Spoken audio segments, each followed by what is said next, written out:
तो कल हम लोग पढ़े थे, पिछले क्लास में हम लोग पढ़े थे कि अगर दो रेजिस्टेंस या उससे अधिक रेजिस्टेंस सीरीज में जुड़ा हुआ है तो उसका इक्विवेलेंट रेजिस्टेंस कैसे निकालेंगे, या दो रेजिस्टेंस या उससे अधिक रेजिस्टेंस, दो या तीन रेजिस्टेंस, हम लोग दो और तीन के बारे में पढ़ते, तो दो रेजिस्टेंस और तीन रेजिस्टेंस अगर सीरीज में जुड़ा हुआ है तो उसका इक्विवेलेंट रेजिस्टेंस कैसे निकालेंगे, या अगर पैरेलल में भी है तो उसका इक्विवेलेंट रेजिस्टेंस कैसे निकालेंगे। तो निकालने का तरीका हम लोग सीख गए थे। अब हम लोग एक तो न्यूमेरिकल पर वर्क करेंगे, एक तो न्यूमेरिकल बनाएंगे, एक न्यूमेरिकल बनाएंगे।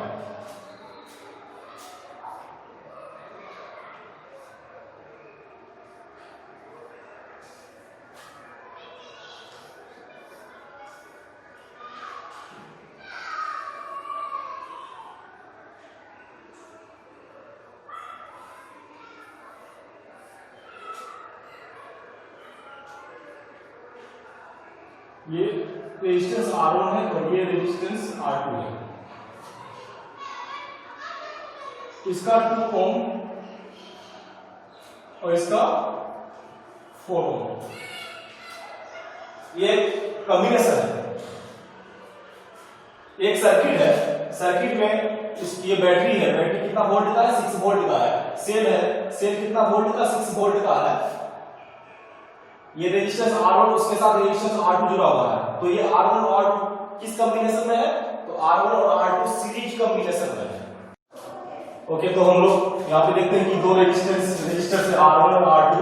R1 का मैग्नीट्यूड 2 ओम है और R2 का 4 ओम, दोनों सीरीज में है और ये 6 वोल्ट के पोटेंशियल सोर्स से जुड़ा हुआ है। R1 और R2 सीरीज में है और ये 6 वोल्ट के पोटेंशियल डिफरेंस से जुड़ा हुआ है। तो हमको उसमें फाइंड करना है। फाइंड क्या क्या करना है, नंबर 1 इक्विवेलेंट रेजिस्टेंस,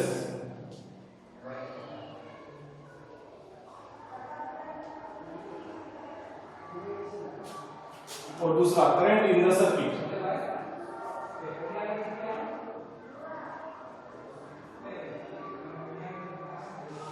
ये दो चीज हमको फाइंड करना है इसमें। तो सॉल्यूशन 1 का इक्विवेलेंट रेजिस्टेंस हम लोग जानते हैं, equivalent resistance Re equal to series में है तो R1 प्लस R2 हो जाएगा। R1 का वैल्यू 2 ओम और R2 का वैल्यू 4 ओम इक्वल्स टू 6 ओम। कितना हो गया, 6 ओम, ये हो गया आंसर। और दूसरा हम लोग को करंट निकालना है। क्या निकालना है, करंट। तो इक्विवेलेंट रेजिस्टेंस हो गया 6 ओम और पोटेंशियल है 6 वोल्ट दिया गया यहाँ पे। तो करंट निकालना है तो ओम्स लॉ का इस्तेमाल करेंगे, इसका ओम्स लॉ का।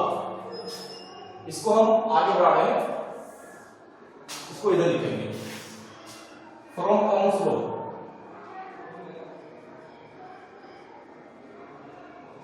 V इक्वल्स टू IR, तो अगर I निकाल लेंगे तो V अपॉन R, यही होता है।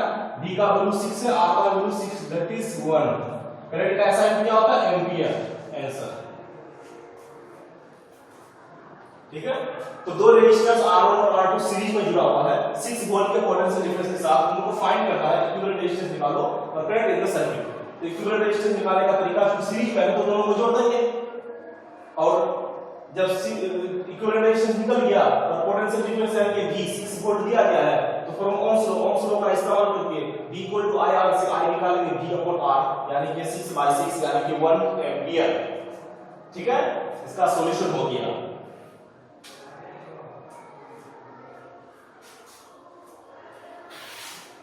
तो क्वेश्चन नंबर 1 मान लेते हैं, क्वेश्चन नंबर 1 बोलते हैं इसको। ये न्यूमेरिकल है, सिंपल सा न्यूमेरिकल, हम लोग इसको सॉल्व किए। और एक और न्यूमेरिकल बनाएंगे, एक और न्यूमेरिकल को सॉल्व करेंगे। इरेज कर रहे हैं इसको।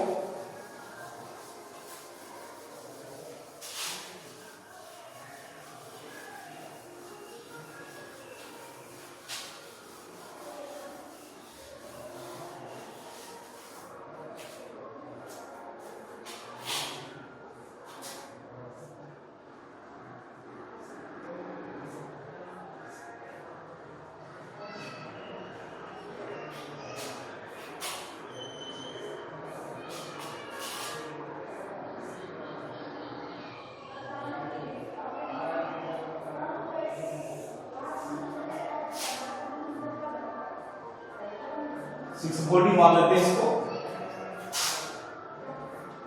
पोटेंशियल को 6 वोल्ट मान लेते हैं।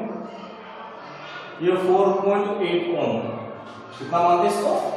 4.8 ओम। इसको मानेंगे हम लोग 8 ओम, इसको मानेंगे हम लोग 12 ओम।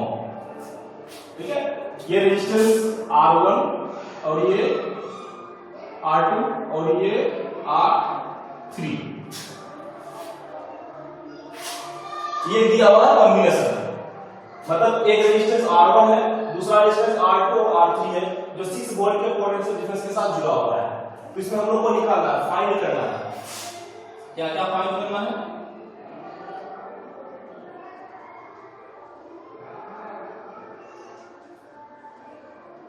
Equivalent resistance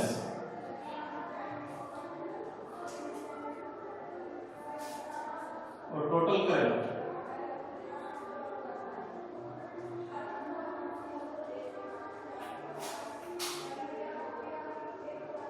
in the circuit. ये दो चीज हमको फाइंड करना है। हम लोग पीछे भी ऐसा ही चीज को फाइंड किए थे, लेकिन वहां क्या था, दो रेजिस्टर था, दोनों सीरीज में था, और यहाँ पे 3 रेजिस्टर्स है, एक R1, एक R2 और R3। ये R2 और R3 जो है पैरेलल में है। इसको अगर टोटल एक मान लिया जाए, अगर इसका वैल्यू निकाला जाए, तो ये और ये फिर सीरीज में बन जाएगा। अभी ये R2 और R3 किसमें है? पैरेलल में है। तो इसको पहले हम लोग निकालेंगे, पहले यहाँ का पहले हम लोग रेजिस्टेंस निकालेंगे, नहीं R2 और R3 का, तो इसमें है पैरेलल में है। सॉल्यूशन 1 नंबर का, नहीं तो total resistance of total resistance of R2 and R3, R2 and R3 और R3 की दोनों पैरेलल में है, तो टोटल रेजिस्टेंस कितना होगा? तो हम लोग कल पढ़ चुके हैं कि दो रेजिस्टर्स अगर पैरेलल में हो, दो रेजिस्टर्स अगर पैरेलल में हो, तो उसका रेजिस्टेंस निकालने का तरीका क्या होता है? R2 into R3 by R2 plus R3। हम लोग कल एक्सप्रेशन पढ़ चुके हैं कि दो अगर पैरेलल में है, R2 और R3 पैरेलल में, तो रेजिस्टेंस निकालने का तरीका टोटल रेजिस्टेंस निकालने का तरीका product of resistors by sum of resistors. अब इस चीज को आगे बढ़ाएंगे, हम इधर लिख रहे हैं इक्वल, देखिए R2 का वैल्यू, R1 का वैल्यू 12 बाय 96 बाय 20, 2 से काटेंगे 10 भाग में 40 मेरे बाय में, कितना हो गया? सॉरी, यहां पे जो है इसको 7.2 मान लेते हैं, 7.2 मान लेते हैं। इसको हम लोग R1 को 7.2 ओम मान लेते हैं, मिस्टेक से लिखा गया था R1 को 7.2 ओम, तो 4.8 ओम आ गया। किसका वैल्यू आया? इन दोनों का इक्विवेलेंट रेजिस्टेंस R2 और R3 का। R2 एंड R3 का इक्विवेलेंट रेजिस्टेंस कितना हुआ? 4.8 ओम, और R1 कितना है? 7.2 ओम। पहले मिस्टेक से लिखा गया था, जो भी लिखा गया मिस्टेक था, अभी पे लिखा है 7.2 ओम, 7.2 ओम R1। अब R1 के साथ ये दोनों का जो सम हुआ, यानी टोटल जो हुआ 4.8, तो ये और ये जो बना 4.8, अब दोनों क्या आएगा? सीरीज में। इसके साथ ये चीज और ये चीज क्या आएगा? सीरीज में आ जाएगा। तो इसमें अगर हम इसको जोड़ देंगे तो टोटल इक्विवेलेंट रेजिस्टेंस निकल जाएगा। तो equivalent resistance RE, so equivalent resistance equal to R1 plus 4.8। R1 कितना है? 7.2 प्लस 4.8, 12 ओम। ये हो गया आंसर। यानी कि इस कॉम्बिनेशन का टोटल रेजिस्टेंस, इक्विवेलेंट रेजिस्टेंस कितना है? 12 ओम। कितना है? 12 ओम। तो हम लोग का पहला सवाल बन गया, find equivalent resistance. Equivalent resistance हम लोग का RE निकल गया, RE निकल गया, फाइंड हो गया। अब दूसरा, total current in the circuit.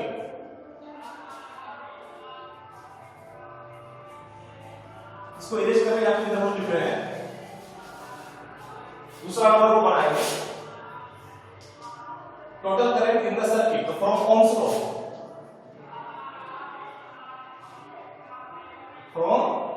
सुनो, V equal to I R, तो आई इक्वल टू क्या होता है V अपॉन आर। V कितना है 6 दिया गया है V 6, R कितना है 12, R कितना है 12, R मतलब RE, यहाँ पे RE ही ले लो, RE कितना हो गया 1/2, 1/2 का मतलब 0.5 एम्पियर। तो ये एक बन गया, हम लोग का दूसरा आंसर सॉल्व हो गया। Total current in the circuit कितना आया 0.5 एम्पियर, और टोटल इक्विवेलेंट रेजिस्टेंस कितना निकाले 12 ओम, और टोटल करंट कितना हो गया 0.5 एम्पियर।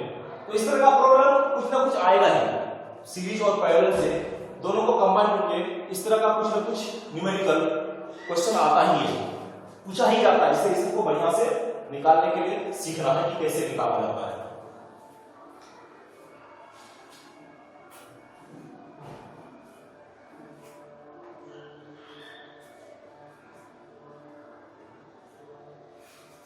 ओके, अब हम लोग नेक्स्ट टॉपिक पर बात करेंगे। एक नया टॉपिक है पावर। क्या है power, that is electric power. Electric power एक नया टॉपिक पर बात करेंगे।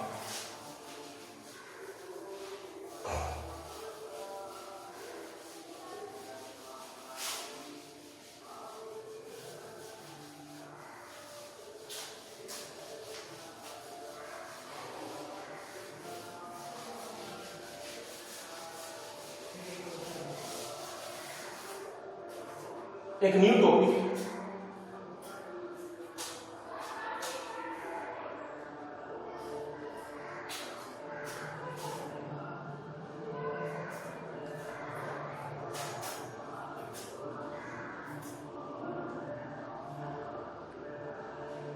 अच्छा उससे पहले है अभी जो हम लोग पढ़ेंगे, अब हम बोले इलेक्ट्रिक पावर पढ़ना है, उससे पहले भी कुछ टॉपिक्स है। वो है कि एडवांटेज ऑफ सीरीज कॉम्बिनेशन, क्या डिसएडवांटेज ऑफ सीरीज कॉम्बिनेशन और एडवांटेज ऑफ पैरेलल कॉम्बिनेशन क्या है। डिसएडवांटेज ऑफ सीरीज कॉम्बिनेशन और एडवांटेज ऑफ पैरेलल कॉम्बिनेशन, यानी कि यूं बोला गया है कि हाउस होल्ड जो सर्किटिंग किया जाता है, घर में जो लाइटिंग किया जाता है, वो किस वे में जोड़ा जाता है। तो किस वे में जोड़ा जाता है, पैरेलल वे में जोड़ा जाता है। हाउस होल्ड जो सर्किटिंग करता है, घर में जो लाइट सर्किटिंग करता है, फैन को जोड़ते हैं, बल्ब को जोड़ते हैं, टीवी फ्रिज सब चीज जो जुड़ा हुआ रहता है, यानी कि हाउस होल्ड जो सर्किटिंग किया जाता है घर में, किस कॉम्बिनेशन में, पैरेलल कॉम्बिनेशन में। पैरेलल कॉम्बिनेशन का बेनिफिट्स है, पैरेलल कॉम्बिनेशन से बहुत फायदे हैं, ठीक है। तो हम लोग पढ़ेंगे एडवांटेज ऑफ कौन चीज, advantage of parallel combination, question बनाएंगे, लेकिन advantage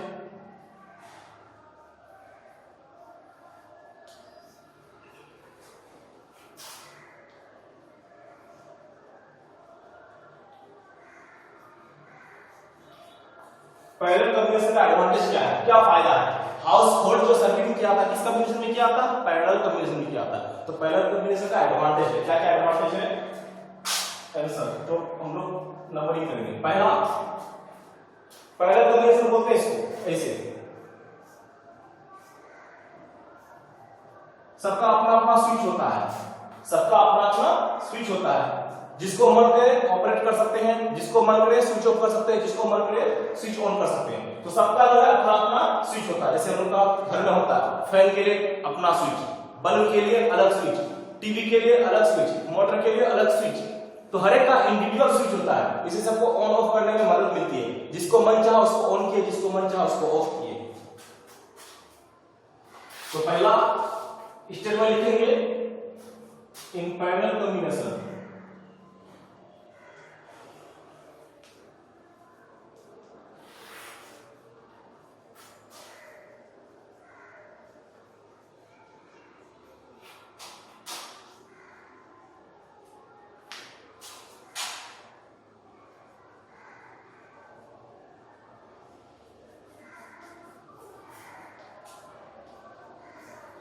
in parallel combination each resistor has a particular switch, हर एक रजिस्टर का अपना खास स्विच होता है ऑन ऑफ करने के लिए।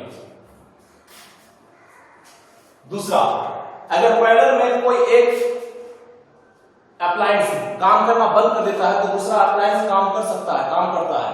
अगर पैरेलल में अगर कोई एक अप्लायंस काम करना बंद कर देता है तो दूसरा अप्लायंस काम करता है।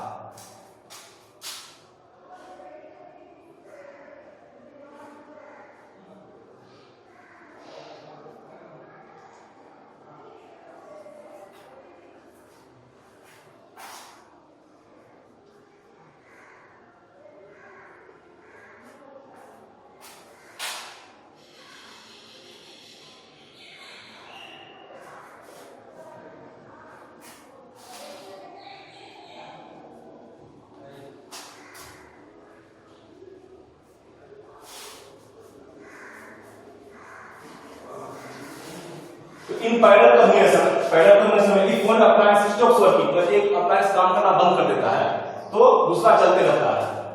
मान लो एक अप्लायंस जल गया, जैसे एक बल्ब है, बल्ब मान लो जल गया तो फैन चलेगी, या फैन को कुछ हो गया तो बल्ब लाइटिंग करेगा। तो इन parallel combination if one appliance stop working, एक अप्लायंस स्टॉप वर्क करना बंद कर देता है तो दूसरा चलेगा। तीसरा पैरेलल कॉम्बिनेशन में जो होता है इक्विवेलेंट रेजिस्टेंस क्या होता है, कम होता है। पैरेलल कॉम्बिनेशन में इक्विवेलेंट रेजिस्टेंस जो निकाला जाता है इंडिविजुअल रेजिस्टेंस से कम होता है। पैरेलल कॉम्बिनेशन में जो इक्विवेलेंट रेजिस्टेंस है, टोटल जो इक्विवेलेंट रेजिस्टेंस निकालेंगे हर एक इंडिविजुअल रेजिस्टर से कम होगा। इसे सबको बराबर प्रॉपर मात्रा में, प्रॉपर क्वांटिटी में वोल्टेज मिलता है और सब बढ़िया से फंक्शनिंग करता है।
So in parallel combination, the equivalent resistance is less than each particular resistors, so each resistor get proper voltage for working. तो ये सब कुछ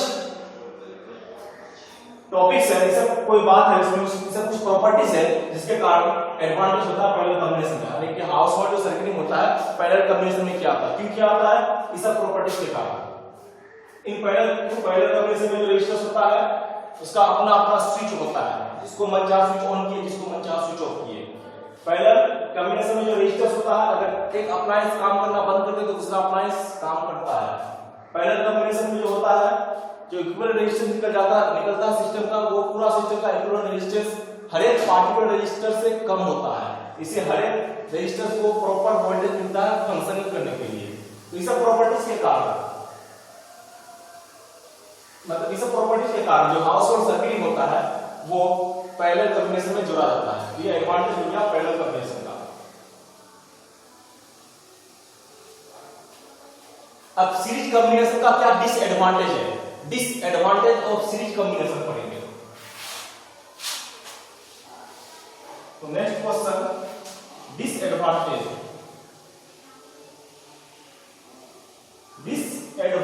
ऑफ सीरीज कॉम्बिनेशन।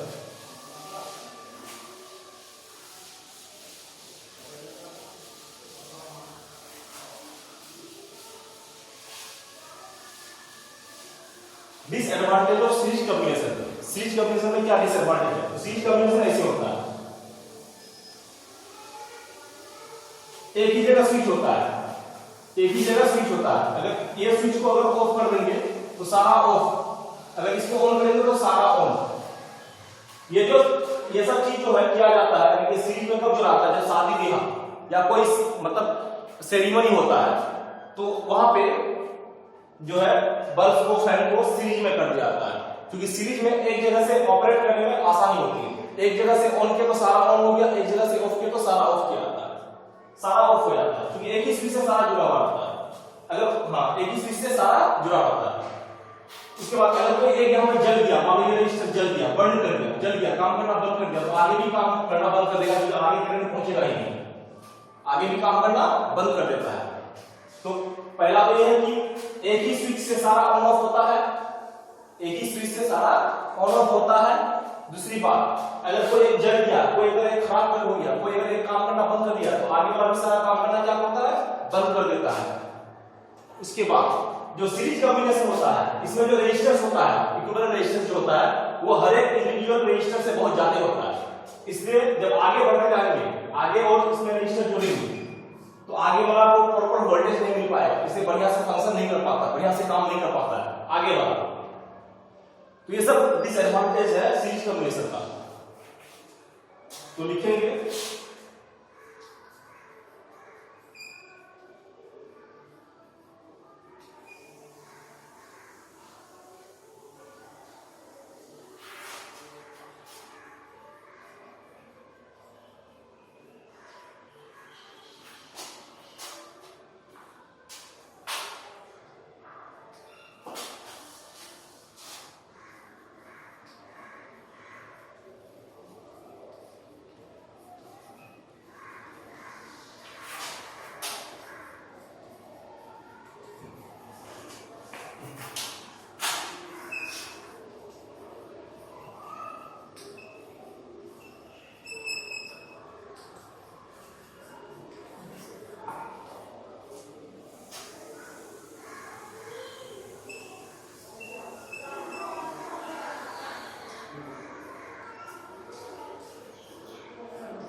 क्या है डिसएडवांटेज ऑफ सीरीज कॉम्बिनेशन। तो in series combination all the resistors are connected with the common switch. एक ही switch से क्या किया आता है, कंबाइन कर दिया आता है। मतलब एक स्विच अगर ऑन है तो सारा ऑन हो जाएगा, एक स्विच अगर ऑफ करेंगे तो सारा ऑफ हो जाएगा। इन series combination if one appliance stop working, और एक अप्लायंस काम करना बंद कर दिया, ये अगर काम करना बंद किया तो आगे वाला काम नहीं करेगा, या अगर ये काम करना बंद कर दिया तो इसके आगे वाला काम नहीं करेगा। In series combination the equivalent resistance is more than the each individual resistor. मतलब अगर मान लो तीन रेजिस्टेंस, कितना रेजिस्टेंस है, तीन रेजिस्टेंस, ये 2 ओम का है, ये 4 ओम का और ये 6 ओम का, तो टोटल रेजिस्टेंस कितना हो गया इसका 2 + 4 6 6 + 6 12 ओम हो गया। तो 12 ओम जो है इससे भी बड़ा है, इससे भी बड़ा है, इससे भी बड़ा है। ये वही बात यहां पे बोला गया है in series combination the equivalent resistance is more than the each individual resistor, so each resistor don't get proper voltage for working. मतलब बाद वाला जो रेजिस्टर होगा उसको प्रॉपर वोल्टेज नहीं मिलेगा फंक्शन करने के लिए, बढ़िया से फंक्शन नहीं कर पाएगा। तो आज के लिए इतना ही काफी। नेक्स्ट टॉपिक में हम लोग फिर पढ़ेंगे, और नेक्स्ट टॉपिक हम लोग का शुरू होगा इलेक्ट्रिक पावर से। इससे इलेक्ट्रिक पावर से शुरू होगा। Thank you.